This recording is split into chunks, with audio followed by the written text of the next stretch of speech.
la noche, aunque Daniel me dijo, no es el segundo, es el primero. Bueno, tenemos en línea al querido hermano y amigo Silvio Rodríguez desde la querida Habana.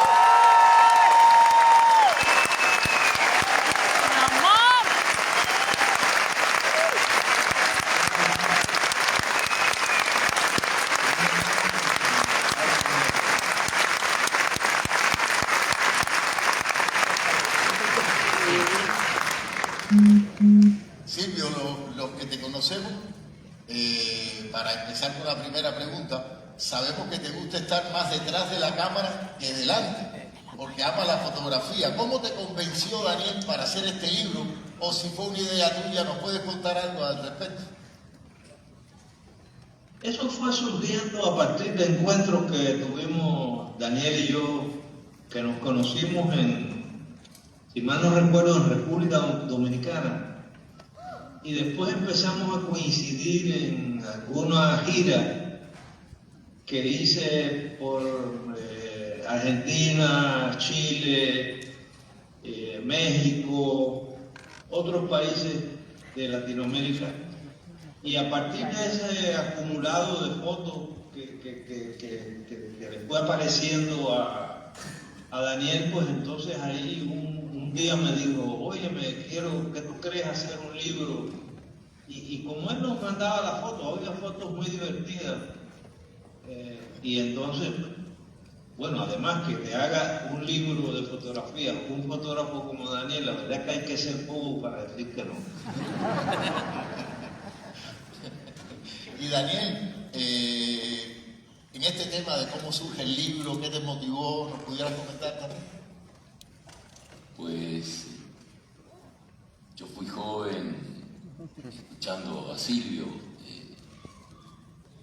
A mí me gusta decir que en realidad los cancioneros de Silvio son poemarios, porque cada una de sus canciones son temas de poesía y de este gran trovador.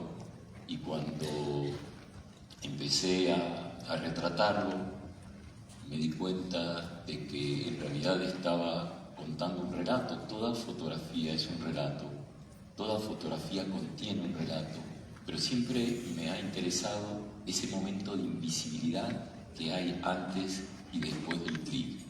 Y eso es lo que intenté rescatar acompañando a Silvio en las giras, acompañando en su vida familiar, estando presente en los encuentros con otros grandes artistas.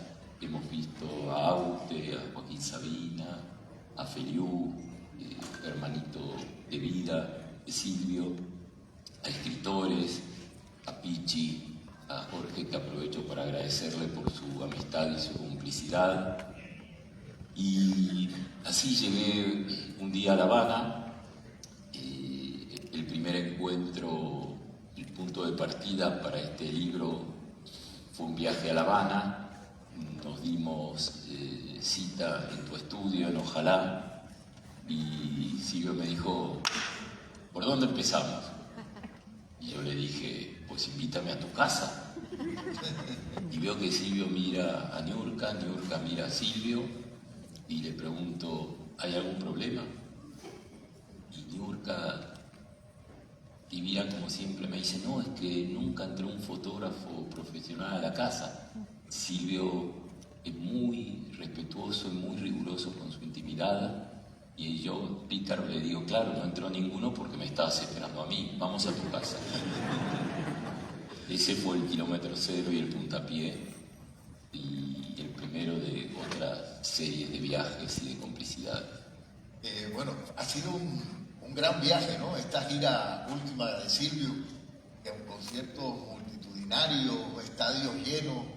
Normalmente el público siempre lo ve en los conciertos desde el escenario, pero tú fuiste parte de esa gira. O sea, ¿tienes alguna historia, digamos, más personal de contar de esta experiencia?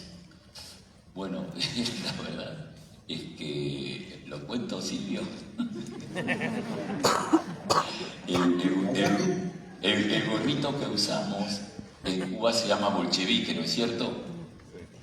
Bolchevique, sí. Y claro, Silvio está siempre con una cámara fotográfica, yo estoy siempre con una cámara fotográfica, en general vestido de negro los dos, y como me ha pasado saliendo del Hotel Santa Clara, me piden fotos como si fuera Silvio. Y recuerdo que estábamos, porque es difícil en Chile, bueno, en todo el mundo caminar, que Silvio tenga la libertad de caminar solo por la calle, porque la gente se le acerca, y lo entiendo, a pedirle selfies, a decirle cuánto lo quiere, lo importante que ha sido en su vida. Y estábamos en un restaurante chino, ¿te acuerdas?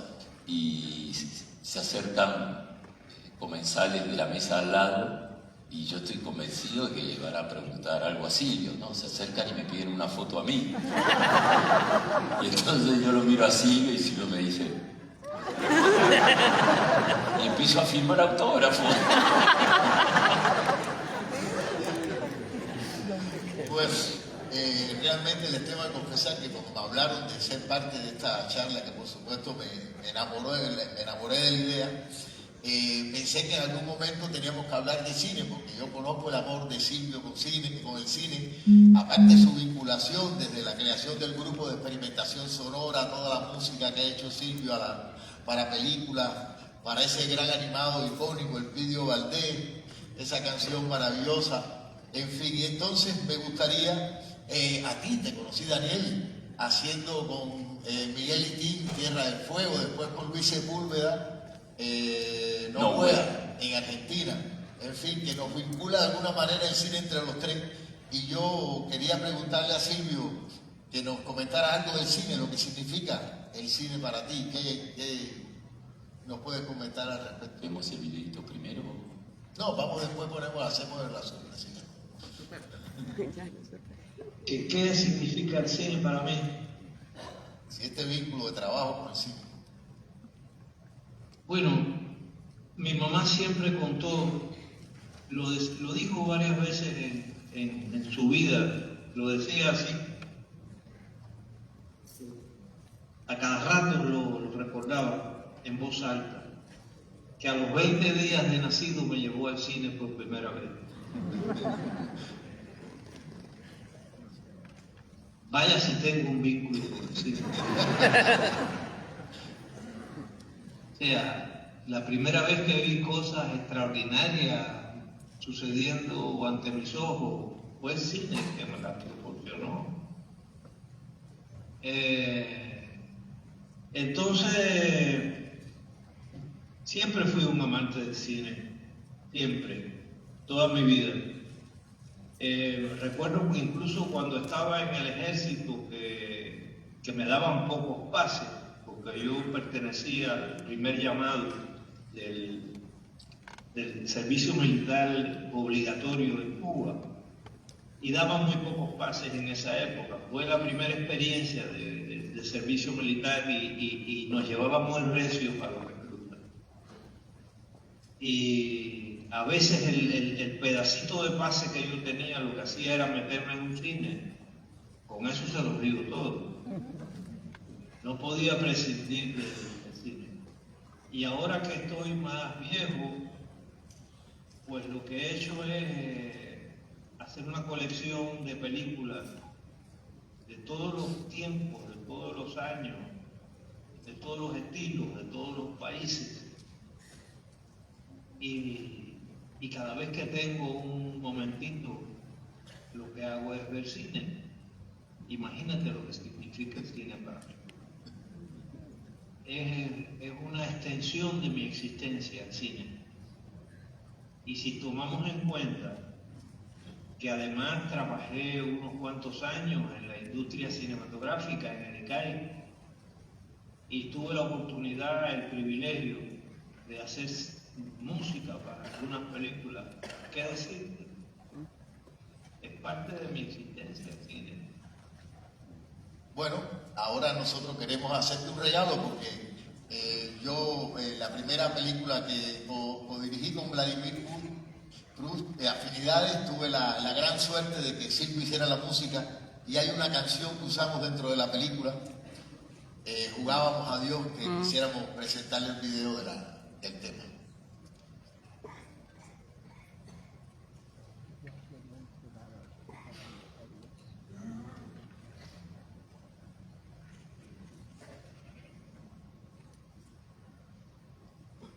Esta película, Afinidades, está basada en una novela de Reinaldo Montero. Sí. Ven a pantalla. Con tiza, pizarrón y escuela.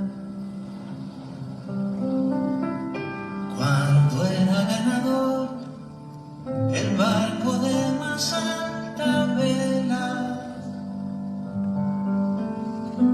jugábamos a Dios sin reparar en ser felices. Saltábamos al sol sin tiempo para cicatrices, sin horas ni lujos, pelotas, bromas y dibujos.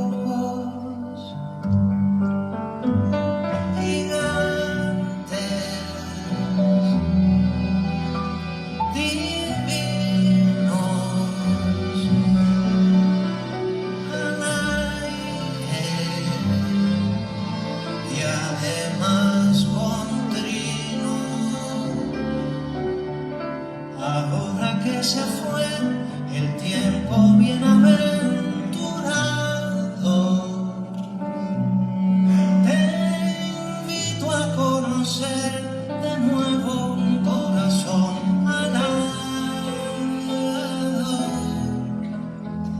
modesto, gastado, que al verte ha recordado ser un Dios enamorado.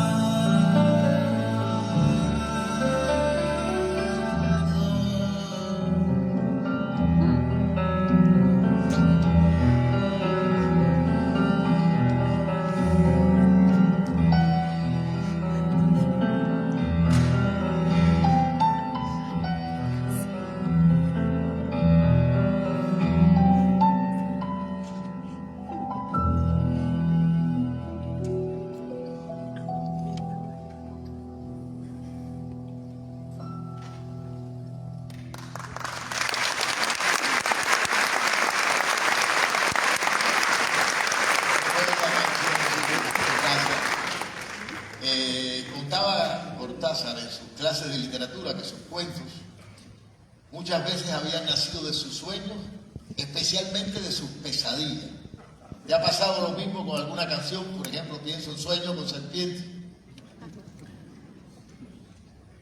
Sueño con serpiente, como bien dice el título, la soñé. La soñé, me desperté de madrugada y tenía al lado de la cama, yo solía dormir porque me pasaba eso de soñar con música. Solía tener al lado de la cama una grabadorita de aquellas de cassette. Y cuando desperté, lo que hice fue coger la guitarra y grabar ahí en la grabadorita más o menos el tema. Me volví a dormir y en la mañana escribí la canción. Y eso a mí me ha pasado unas cuantas veces, la verdad, esta cosa en los sueños. No solo que los sueños escuchar música en sueños, que después la traslado a las canciones que hago, sino también ver imágenes y cosas que después trato de describir. Yo creo que eso le pasa a todo el mundo, hasta a los fotógrafos. Esas canciones nacen un poco del subconsciente, ¿no? Seguramente. No lo sé. Sí, del subconsciente y de lo que hace la conciencia después con el subconsciente. Bien, y Daniel. De subconscientes y psicoanalistas, los argentinos profesionales. Daniel, ahora, acompañar a Silvio para hacer este libro, seguramente no solo acumulaste fotos, sino también muchas historias. ¿Podrías compartir alguna de ellas con nosotros? Pues sí, muchísimas, pero el tiempo avanza y queremos escuchar más así. Bueno, estamos acá en Cartagena. El año que viene es el centenario de García Márquez, que vivió en esta ciudad muy cerca de donde estamos acá ahora mismo reunidos. Sus cenizas permanecen acá en Cartagena. Y ustedes dos conocieron a Gabo. Ahí me gustaría, esta pregunta es para los dos, que me compartieran alguna anécdota. Silvio.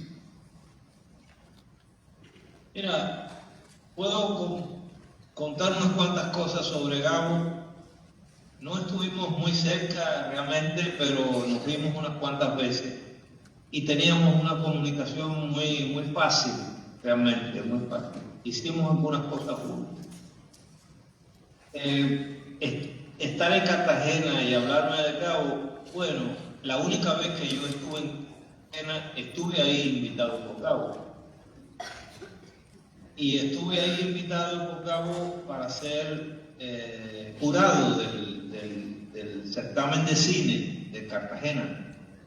Además, es la única vez en mi vida en que he sido jurado de un certamen de cine.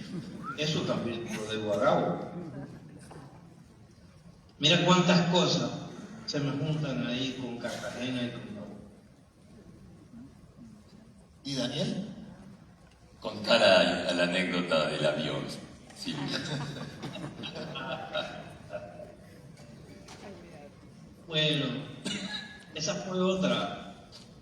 Una vez tomamos un avión juntos hacia México, pero era un avión de esos que paraba en Yucatán.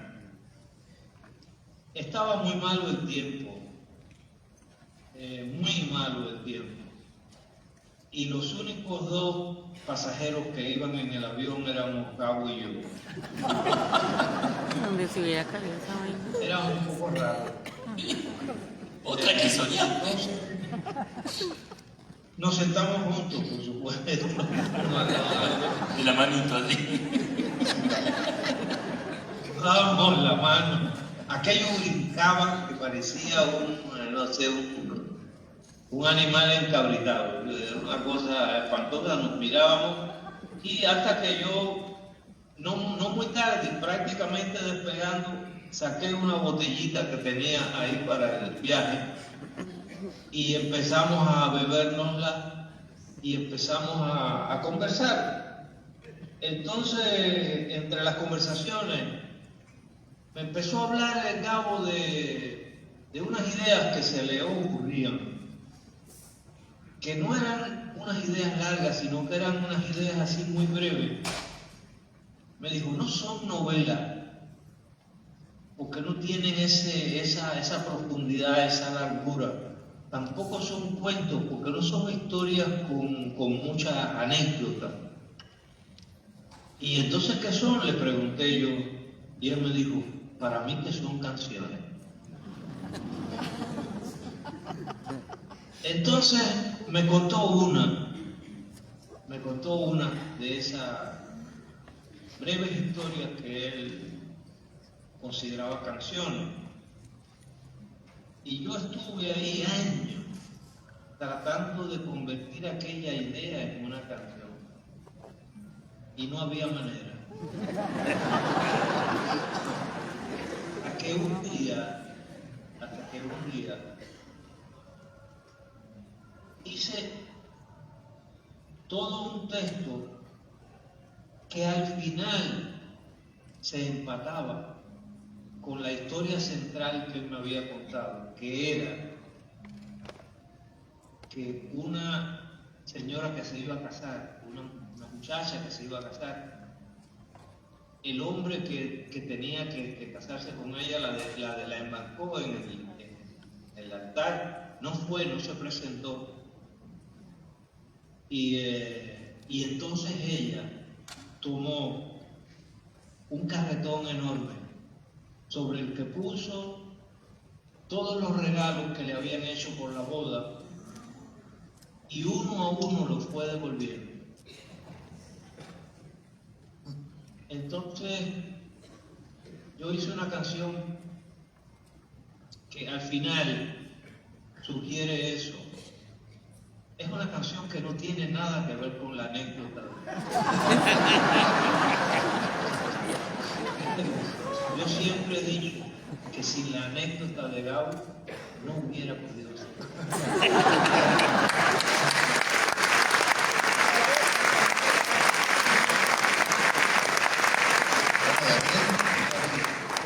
Silvio, si entiendo bien, las turbulencias son como el colesterol, hay buenas y malas.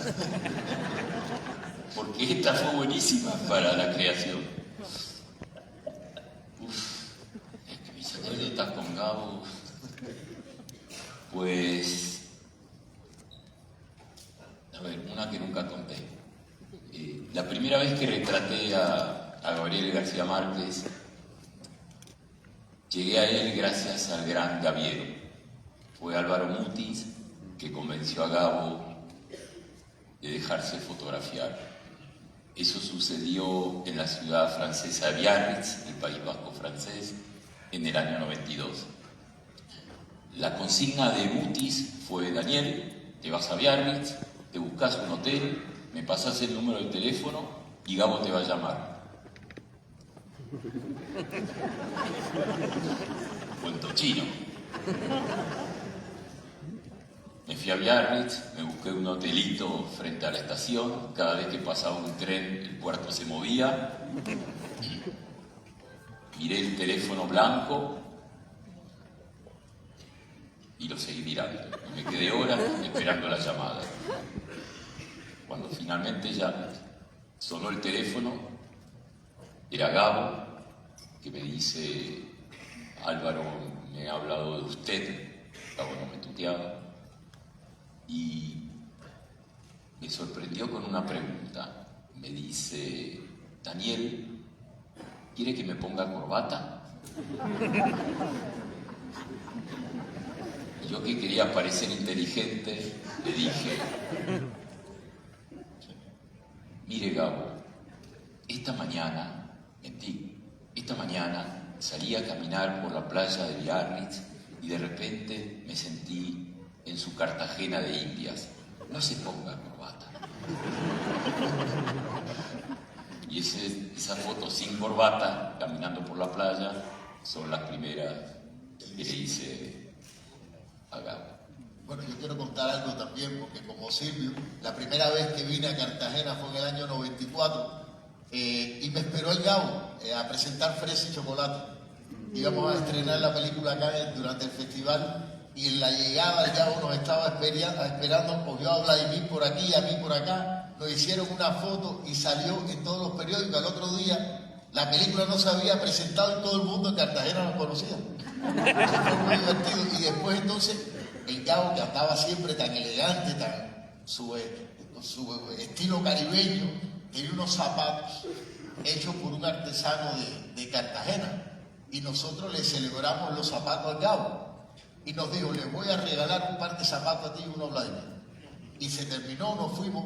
Y al año me encontraba a Gabo, después hicimos disco alcalde, y decía: Gabo, y los zapatos míos de Gabo. Ah, se me olvidó, no, me lo encontraba dentro de 2 años. Gabo, y los zapatos míos de Gabo. Oye, yo sí te prometo, eso sí no se me va a olvidar. Y así estuve, pero finalmente en Vlado y yo tenemos un par de zapatos de Gabo.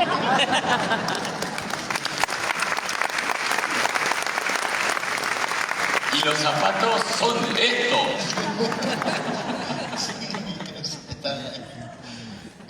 Bueno, ya que hablábamos del Gabo, bueno, siguiendo en esa línea, vamos a hacer un ejercicio. Voy a mencionar autores y que cada uno me cuente una anécdota, una historia, lo que quieran. Empiezo con Silvio. Tu hermano, Luis Eduardo Austria.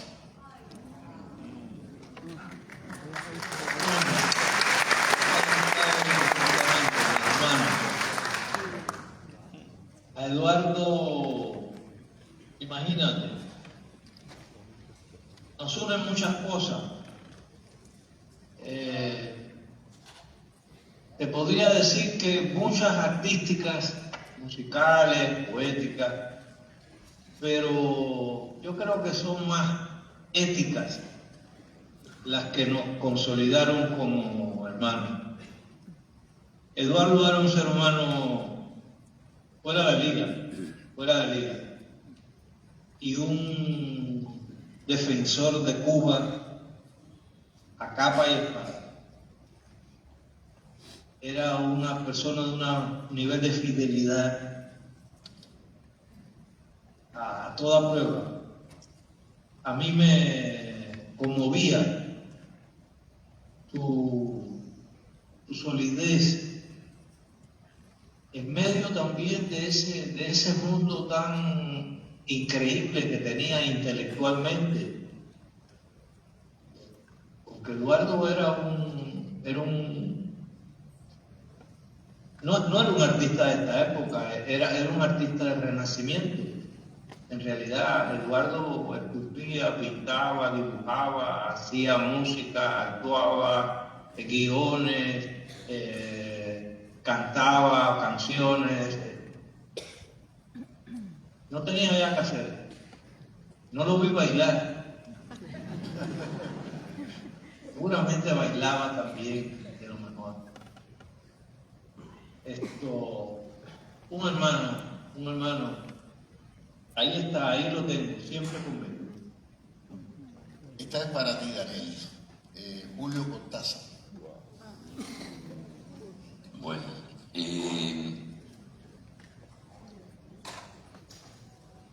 yo pertenezco a esa generación de jóvenes latinoamericanos y sufrimos las dictaduras militares, y de las pocas cosas que pudimos elegir fue el país donde irnos. Y claro, yo no hablaba francés, pero era totalmente francófilo. Me acuerdo que el café donde me gustaba reunirme con los amigos para hablar de cine era el Café Molière, y si un fin de semana había un poquito más de dinero íbamos al Café de la P. Todo eran consonancias afrancesadas y conversábamos, no sé, sobre las controversias entre Sartre y Camus, sobre Vargas Llosa.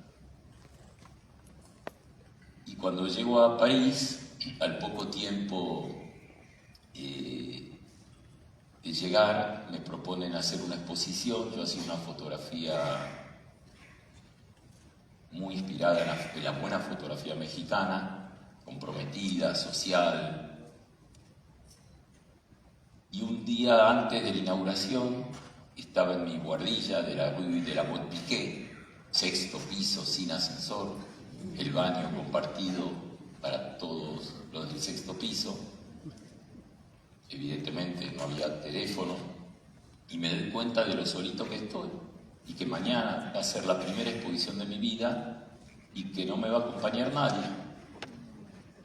Tenía 19 años, bajé los 6 pisos, crucé la avenida de la Motte Piquet, entré al correo, busqué la guía telefónica, la letra A, la letra B, la letra C, y el gran cronopio estaba en la guía, Julio Cortázar. Entonces, esto no lo cuente Silvio, arranqué la página, fui al teléfono y marqué. Me atendí un contestador electrónico. ¿Qué mensaje se le deja a Julio? Corté, empecé a respirar hondo para subir los 6 pisos nuevamente, pero me di media vuelta, puse otro franco, volví a marcar, cerré los ojos y le dije: hola Julio, me llamo Daniel, no soy nadie, nunca hice nada, pero mañana voy a inaugurar la primera exposición de mi vida y sería el pibe más feliz del mundo si pudieras acompañarme. Te dejo la dirección, Julio. Y al otro día, Julio vino.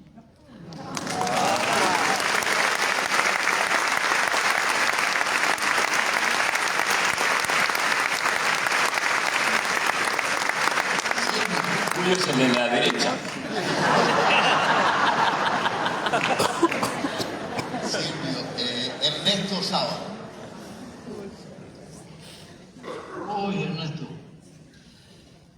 Imagínate, lo conocí en un plante de las abuelas y de las madres de Mayo, ahí frente a la Casa Rosada, en una carpa de esas que ponían, dormían, vivían ahí. Y yo fui, canté un poco y estaba Ernesto Sábato ahí, y ahí nos empatamos, y aquello fue para siempre. Ya a partir de entonces, todas las veces que fui a Buenos Aires, a santos lugares era el lugar donde él vivía, se llama así, Santos Lugares. Y ahí descubrí que era pintor, además de escritor, retratista fundamentalmente, tenía retratos de montones de personas. Y se hizo habitual cada vez que iba a Buenos Aires visitarlo, largas conversas, comidas a veces. La última vez lo vi en el Instituto Cervantes de Madrid. Le daban un premio y, por cierto, estaba allí mi gran amigo, el poeta Félix Grande.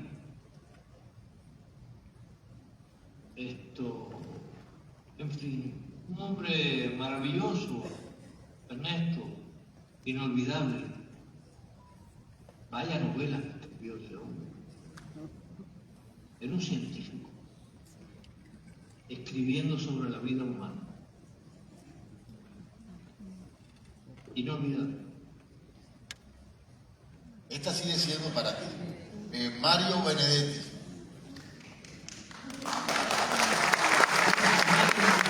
Lo conocí tanto porque vivió en Cuba muchos años y trabajó donde yo iba constantemente, que es Casa de las Américas, ¿no? Incluso hay una serie de documentalitos que me hizo Santiago Álvarez para los noticieros ICAI, que eran como unos clips.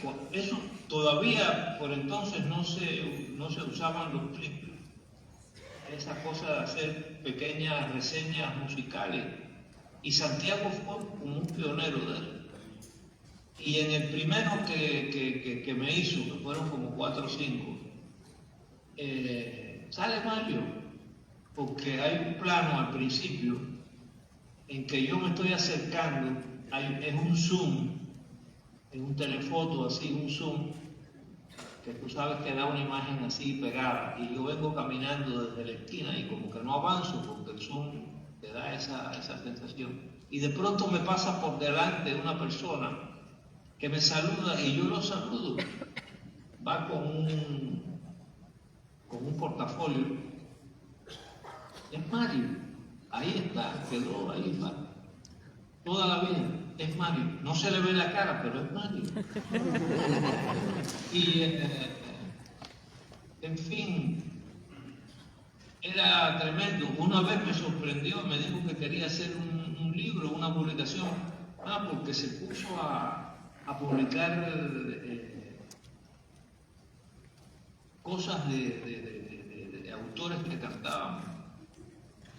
E hizo una antología de mis canciones hasta entonces, que todavía se usa por ahí. Nosotros, cualquier antología que vamos a hacer, la que usamos es la que hizo Mario. Era un sabio. Y luego era un hombre de un gran corazón. Es algo que no se puede olvidar quienes conocimos a Mario. Era un hombre de una bondad infinita, incapaz de hacerle daño a nadie, a nada. Y sin embargo, con una firmeza en cuanto a la justicia social admirable.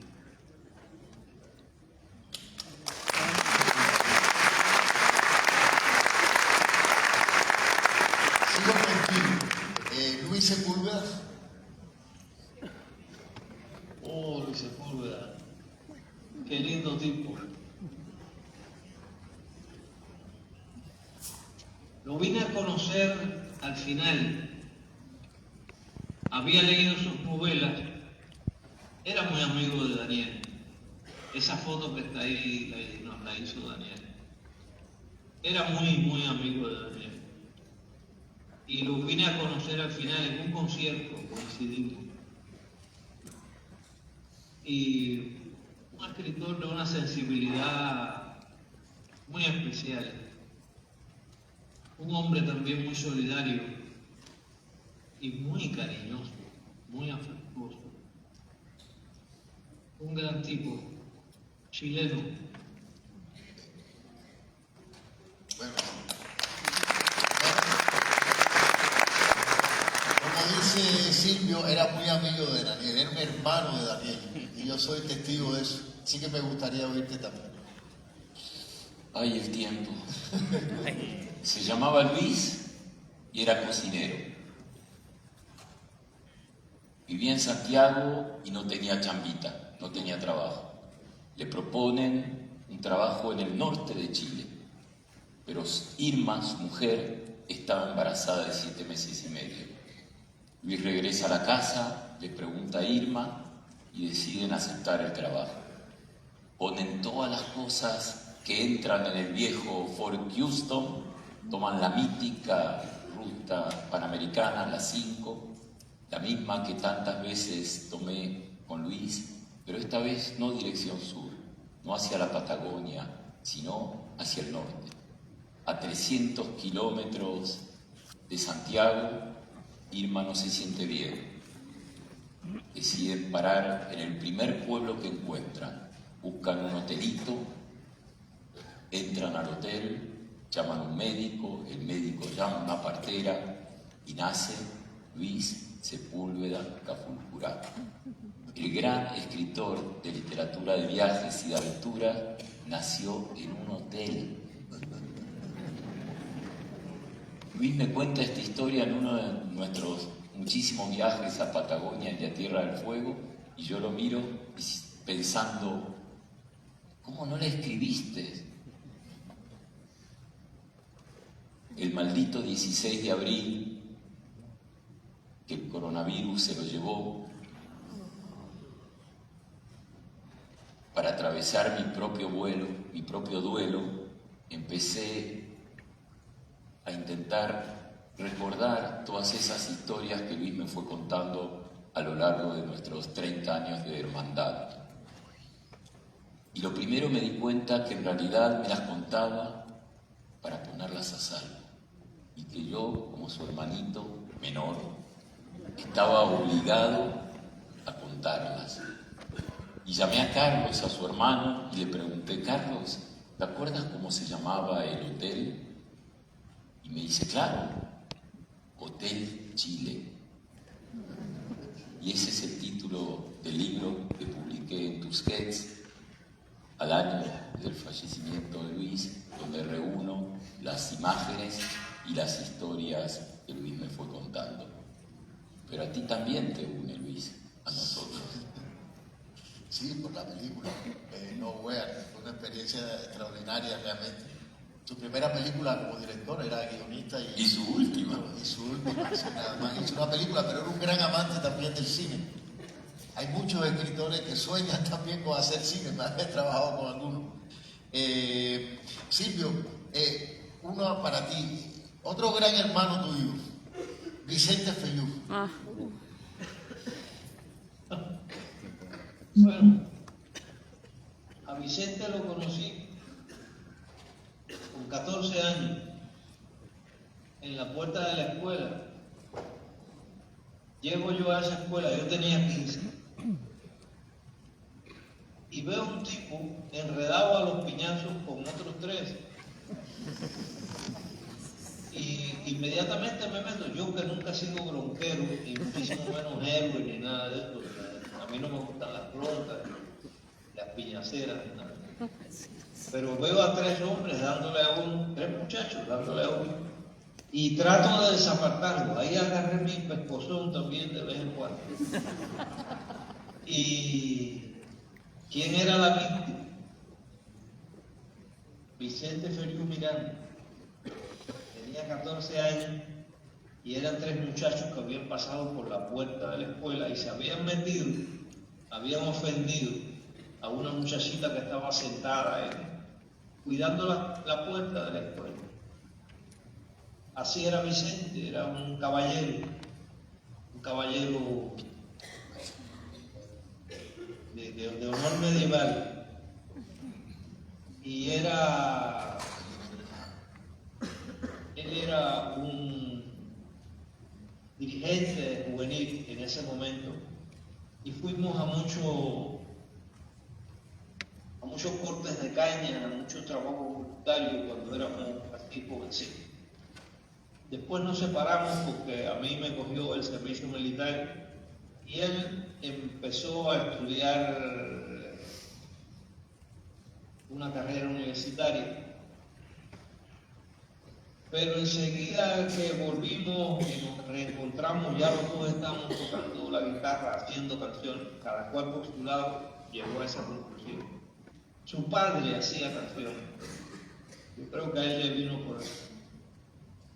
Y después estuvimos en todas las tareas de la nueva trova, estuvimos juntos en Angola 2 veces, las 2 veces que fuimos a Angola fuimos juntos, en muchas. Ha sido un amigo, un compañero de toda la vida, de todas las situaciones artísticas y no artísticas. Que si no tenía donde dormir, que un pedazo de cama, que si lo que fuera, en fin, un hermano de toda la vida, Vicente. Y yo creo que un gran cantor también, uno de los cantores fundamentales de lo que fue nuestra generación de Cuba. Leo Bravo. Leo, imagínate, a Leo me lleva 8 años. Y lo conocí en el ICAI, en el ICR, en la radio y la televisión, cuando yo me desmovilicé. Ahí yo tuve un programa de televisión y él hizo algunas orquestaciones para canciones mías, porque él le hacía orquestaciones a algunos cantantes líricos, a algunos cantantes populares. Estaba empleado ahí en el ICR para hacer esas cosas. Y a partir de eso empezamos a hacer amistad. Cuando yo tuve problemas, me acuerdo que la única persona que se me acercó, cuando tuve problemas y me botaron de allí, la única persona que se me acercó para darme consejos fue él.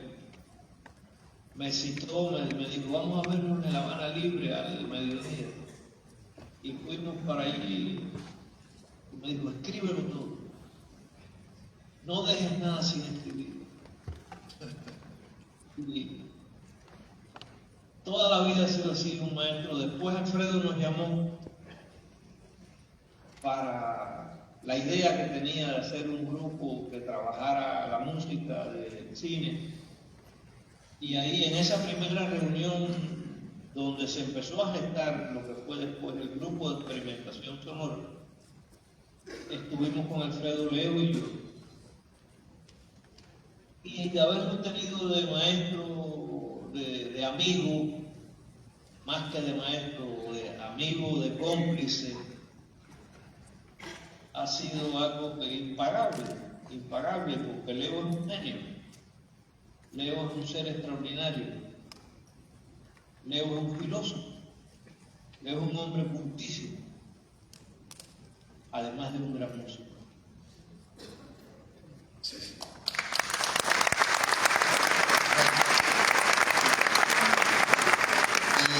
Esta es para los dos, para terminar este ejercicio. Jorge Luis Borges. Pues para mí fue el Aleph, el primer escritor que retraté. Eso sucedió en Buenos Aires. Yo tenía 18 años, los mismos que el poeta sabio, que el poeta ciego dirigió la Biblioteca Nacional, donde tuvo lugar esta fotografía, y como la rueda del tiempo nos une, Silvio, Pichi. Eso sucedió durante el rodaje de una película. La película se llama, es un documental, Borges para millones, título horrible, ¿no es cierto? Dirigida por el grandísimo Ricardo Bulicher, pero creo que lo curioso y lo que me gusta revelar es que Silvio nos cuente cómo conoció a Borges. Es algo insólito. Es totalmente cinematográfico. La primera vez que yo estuve en Buenos Aires, estaba en un hotelito, no recuerdo cómo se llama, en la calle Maipú, que es una calle muy estrecha y que parte del Parque San Martín. Ahí yo estaba en un hotel, ahí, muy estrecha la calle, apenas pasan los coches. Y de pronto nos íbamos a ir a algún lugar, no sé si a Mendoza, a algún sitio. Y yo salgo, estaba el carro esperándome en la puerta, y la mitad de la calle, el lado de enfrente, estaba totalmente iluminado por el sol. Y en el lugar donde yo estaba oscuro. Y de pronto se abre una puerta en la acera de enfrente y sale Borges y empieza a caminar hacia la acera donde estábamos nosotros. Entonces vi cómo la sombra que lo iba tragando poco a poco, iba subiendo de sus pies a las rodillas, a la mitad del cuerpo, al pecho, hasta que quedó solamente la cabeza y no veía nada más, hasta que también la oscuridad se tragó su cabeza. Fue la única vez que lo vi en la vida y fue así.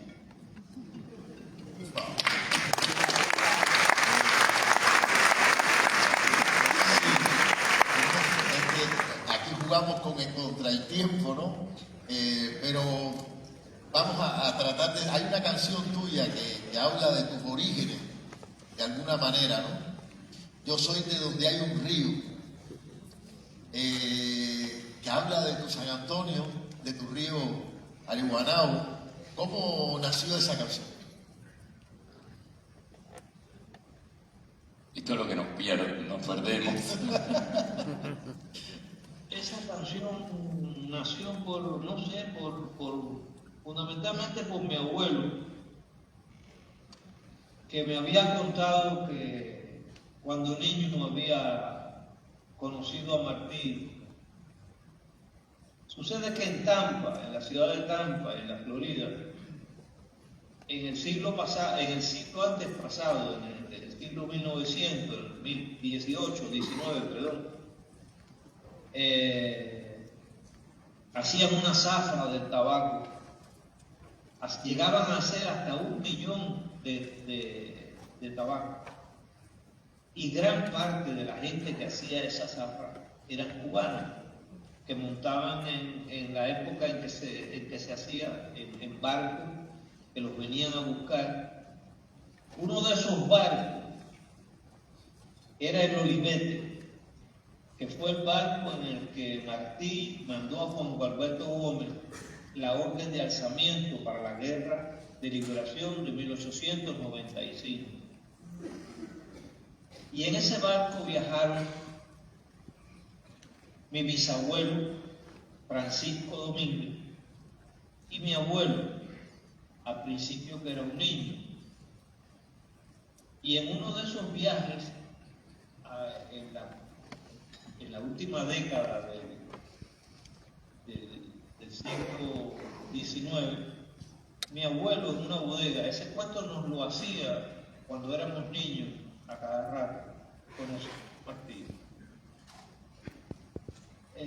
Yo eso lo tenía en mente como una cosa mitad fantástica, no tenía muy claro cómo podía haber sido esto cierto. Y me abuelo murió hace muchos años, o sea que después no pude tener una conversación más precisa con él al respecto. Y dio la casualidad de que hace muy poco tiempo la doctora Beatriz Macheco, que hace estudios sobre el ADN, siguiendo la línea de mi ADN, llegó a la documentación exacta, precisa, de los viajes que hizo mi abuelo y su padre. Incluso me enseñó los registros del barco donde estaba escrito el dinero que llevaban, el camarote en que estuvieron. En fin, una maravilla que haya ocurrido esa coincidencia, ¿no? Con este estudio del ADN y con ese cuento que nos hacía a los niños nuestro abuelo Félix Domínguez, de que había conocido a Martí en una bodega en Tampa en 1895. Bueno, Silvio, muchas gracias. Lamentablemente,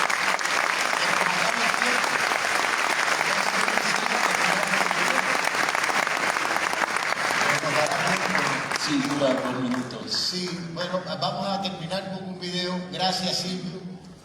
Con un Gracias a usted. con un video que no conoces, una sorpresita, pero mi abuelo también llegó de un barco y simplemente quiero terminar agradeciendo a 3 mujeres excepcionales sin las cuales este encuentro no hubiera sido posible. Gracias, Niurka, que está seguramente escondida entre 2 libros, 2 discos. Dale, Niurka.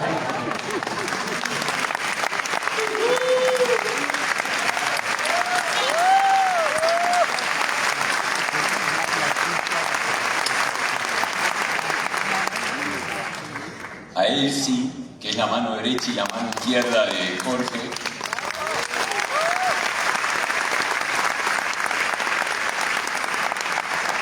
Y a Elisa, que es mi corazón.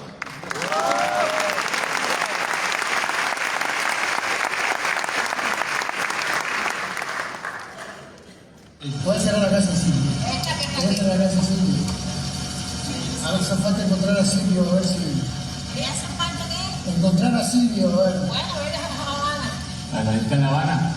No, no soy. No soy.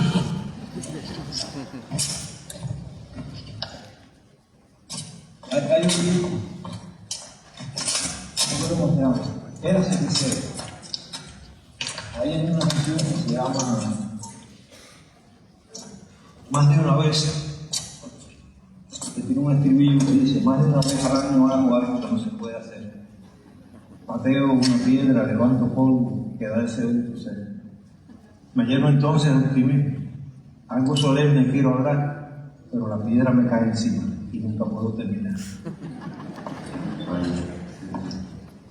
Ahí donde le damos asesino a la cabeza.